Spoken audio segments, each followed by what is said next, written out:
It is no secret that dealing with death is one of the hardest things to do in life. Some people go to old habits, some people grow through the loss, but some take another approach. For better, but in today's story, definitely for the worse. That is where today's little rabbit hole takes us.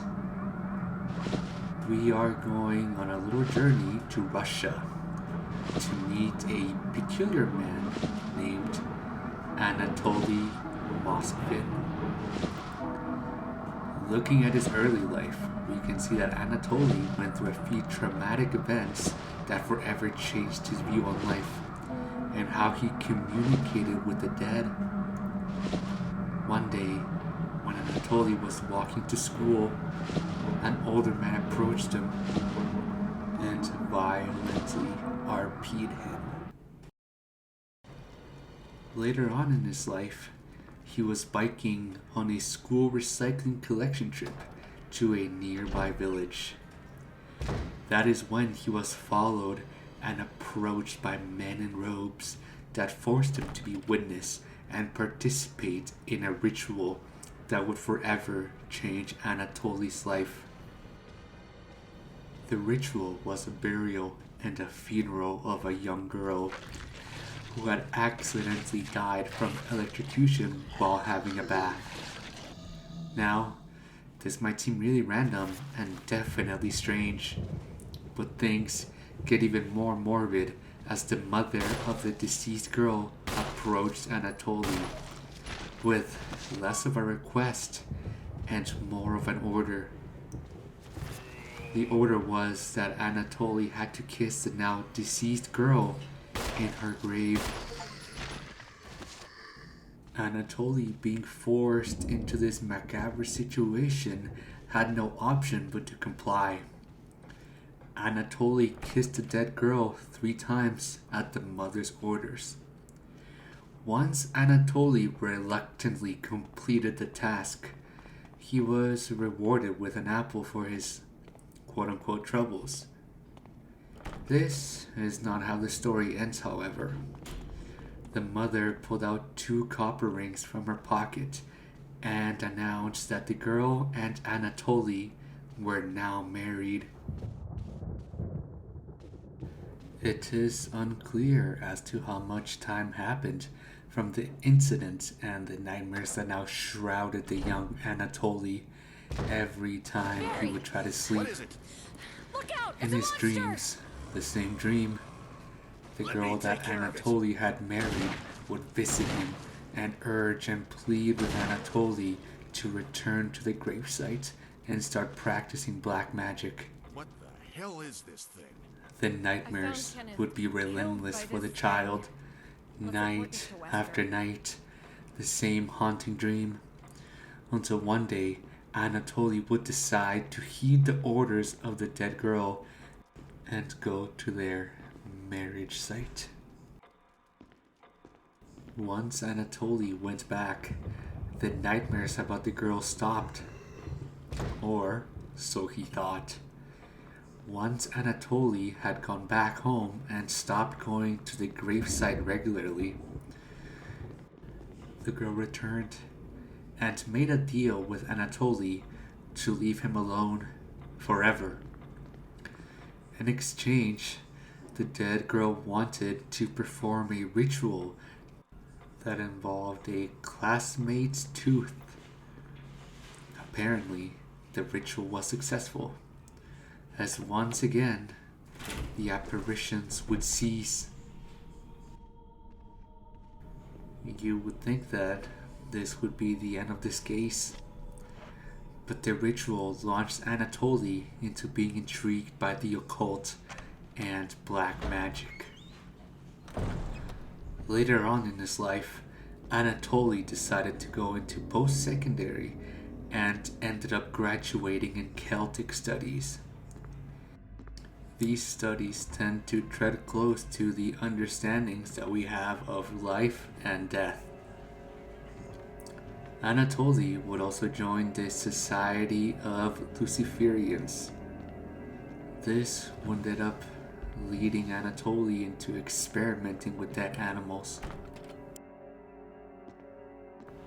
After Anatoly had graduated from post-secondary school, he became very knowledgeable of the grave sites that were close to him. Anatoly would put his knowledge to use when he and another researcher would trek around various grave sites and ultimately want to write a book called Nizhny Novgorod Necropolis. There was one problem with this though. Anatoly had his mind somewhere else and planned to use his knowledge for more twisted reasons. Around 2009, locals of the area started to notice that a bunch of graves had been unearthed. An investigation was launched, and after 2 years, nothing was found. Until a couple of Muslim grave sites were vandalized. Another investigation led nowhere, until Anatoly was found desecrated one of said graves. The police had caught Anatoly red-handed. They quickly searched his apartment, thinking that they would find hateful propaganda against Muslims, but nothing could prepare them for what they would find in his apartment. The police ended up finding 29 life-size dolls.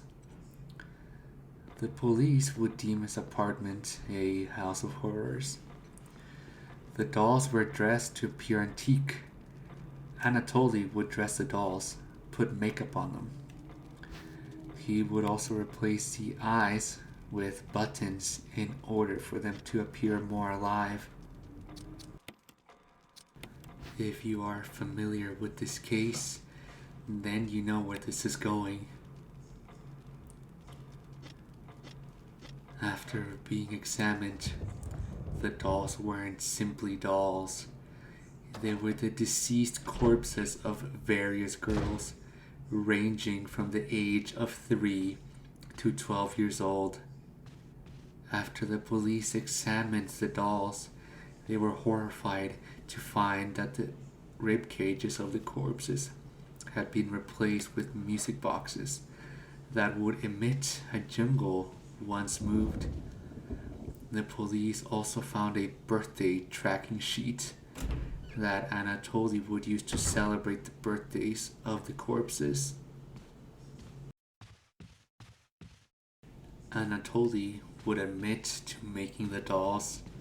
He achieved structural integrity by wrapping the arms and the legs of the corpses with bandages before stuffing them into nylon tights.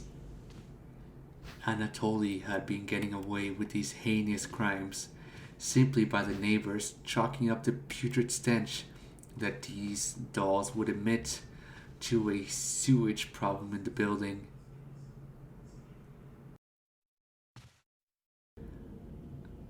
Anatoly was charged with some pretty serious crimes.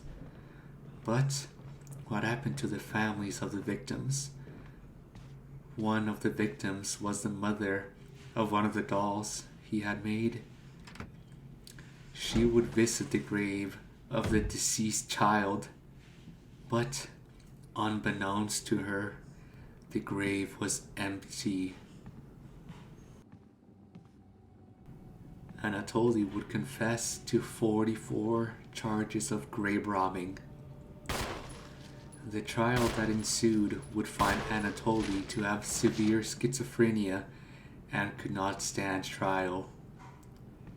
He was sent to a psychiatric ward where Anatoly would be severely beaten by the guards. Anatoly later on hired a lawyer and was set free. He now lives with his parents, but the people fear of what would happen if he is to strike again.